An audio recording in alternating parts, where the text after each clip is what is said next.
ನಮಸ್ಕಾರ. ಒಳ್ಳೆಯವ್ರಿಗೆ ಒಳ್ಳೇದೇ ಆಗಲಿ. ಇವತ್ತು ನಾವು ಹುಟ್ಟಿದ್ದು ಕರ್ನಾಟಕದಲ್ಲಿ, ಆದರೆ ಬದುಕ್ತಿರೋದು ಮಹಾರಾಷ್ಟ್ರದಲ್ಲಿದ್ದೆ. ನಾನು ಮಹಾರಾಷ್ಟ್ರದಲ್ಲಿದ್ದು ಕೂಡ ನನ್ನ ಕನ್ನಡ ಜನತೆ ಒಂದು ಮನ ಗೆದ್ದಿರ್ತಕ್ಕಂಥ ವ್ಯಕ್ತಿಯಪ್ಪ ಅಂತಂದ್ರೆ ಅದು ಪುಂಡಲೀಕ್ ಮಾರಂದರು ಎಲ್ಲರೂ ಹೇಳ್ತಾರೆ. ಆದ್ರೆ ಅದು ನಾ ಅಲ್ಲ ಗೆದ್ದಿದ್ದು, ಇದೆಲ್ಲ ಗೆದ್ದಿದ್ದು ನೀವು ಎಲ್ಲರೂ. ಅದಕ್ಕೆ ನಾನು ಅಲ್ಲಿ ಕೂತು ವಿಡಿಯೋದಾಗ ಸೋಷಿಯಲ್ ಮೀಡಿಯಾ ನೋಡಿದಾಗ ಈ ಒಂದು KRS ಪಕ್ಷದ ಒಂದು ಕರ್ತವ್ಯವನ್ನು ಯಾವುದೇ ಒಂದು ಅಧಿಕಾರಿ, ಯಾವುದೇ ಒಂದು ಬಡವ ವ್ಯಕ್ತಿ ಕೂಡ ಭಯದಿಂದ ಬದುಕ್ತಿದ್ದ. ಆ ಒಂದು ಅಧಿಕಾರಿಗಳನ್ನು ಭಯನ್ನು ಏನೆಂಬುದು ಕೂಡ ತೋರಿಸಿಕೊಟ್ಟಿದ್ದು KRS ಪಕ್ಷ.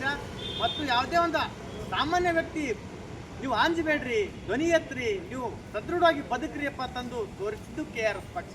ಇವತ್ತು ನಾವು ಹೆಮ್ಮೆಂದು ಹೇಳಬೇಕಾಗ್ತದೆ, KRS ಪಕ್ಷದ ಪ್ರತಿಯೊಂದು ಕಾರ್ಯಕರ್ತ ಆತ್ಮಸಾಕ್ಷಿಯಾಗಿ ಕೆಲಸ ಮಾಡುವಂಥ ಹೆಮ್ಮೆಯ ಒಂದು ಪಕ್ಷ ಯಾವುದಪ್ಪ ಅಂತಂದ್ರೆ ಅದು KRS ಪಕ್ಷದ ಕಾರ್ಯಕರ್ತರು. ಅದಕ್ಕಾಗಿ ಒಳ್ಳೆತನಕ ಯಾವತ್ತೂ ನಾವಿಲ್ಲ, ಒಂದಿಲ್ಲ ಒಂದಿನ ಯಶಸ್ವಿ ಸಿಕ್ಕೇ ಸಿಗ್ತದ. ನಾವು ಸಂಕಟ ಬಂದಿದೆ ತಂದು ಹಿಂಜರಿಬೇಡ್ರಿ, ಯಾರು ಹೊಸದಾಗಿ ಸೇರಿರ್ತಕ್ಕಂಥ ಕೆಲವೊಂದು KRS ಪಕ್ಷದ ಕಾರ್ಯಕರ್ತರು ಕೂಡ ಭಯ ಪಡಬಾರ್ದು. ನಿಮ್ಮ ಒಳ್ಳೆತನಕ್ಕೆ ಒಂದಿಲ್ಲ ಒಂದಿನ ಯಶಸ್ಸು ಸಿಕ್ಕೇ ಸಿಗ್ತದ. ಇವತ್ತು ನಿಮ್ಮಿಂದ ಎಷ್ಟೋ ಒಂದು ರೈತರಿಗೆ, ಎಷ್ಟೋ ಒಂದು ಭ್ರಷ್ಟ ರಾಜಕಾರಣಿಗಳು ಕೂಡ, ಎಷ್ಟೋ ಒಂದು ಭ್ರಷ್ಟ ಅಧಿಕಾರಿಗಳು ಕೂಡ, ಭ್ರಷ್ಟ ಏನೇ ಒಂದು ಕೆಲಸ ಮಾಡಿರ್ತಕ್ಕಂಥ ಅಧಿಕಾರಿಗಳಿಗೆ ಭಯ ಹುಟ್ಟಿಸಿದ್ದು ಯಾವುದೇ ಒಂದು ಪಕ್ಷ ಇದ್ರೆ ಅದು KRS ಪಕ್ಷ ಅಂದ್ರೆ ಹೆಮ್ಮೆ ಅಂತ ಹೇಳ್ತೀನಿ.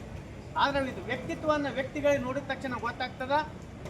ಎಷ್ಟು ಹೇಳಿದ್ರೆ ಕಡಿಮೆ ಆದರೂ ಕೂಡ ನೀವು ಇದೇ ರೀತಿ ಮುನ್ನುಗ್ಗಿ ನಿಮ್ಮ ಹಿಂದೆ ಒಳ್ಳೆತನ ಯಾವತ್ತು ನಿಮ್ಮ ಜೊತೆಯಾಗಿರುತ್ತೆ. ಒಂದಿಲ್ಲ ಒಂದಿನ ನಿಮಗೆ ಒಳ್ಳೇದು ಹಾಗೇ ಆಗುತ್ತದೆ ಎಂದು ನಾವು ಭಾವಿಸುತ್ತಾ ಒಳ್ಳೆಯವರಿಗೆ ಒಳ್ಳೆಯದಾಗಲಿ ಮತ್ತು ನಿಮ್ಮ ಪ್ರೀತಿ ಪ್ರೇಮಕ್ಕೆ ನಾನು ಚಿರಋಣಿಯಾಗಿರ್ತೀನಿ.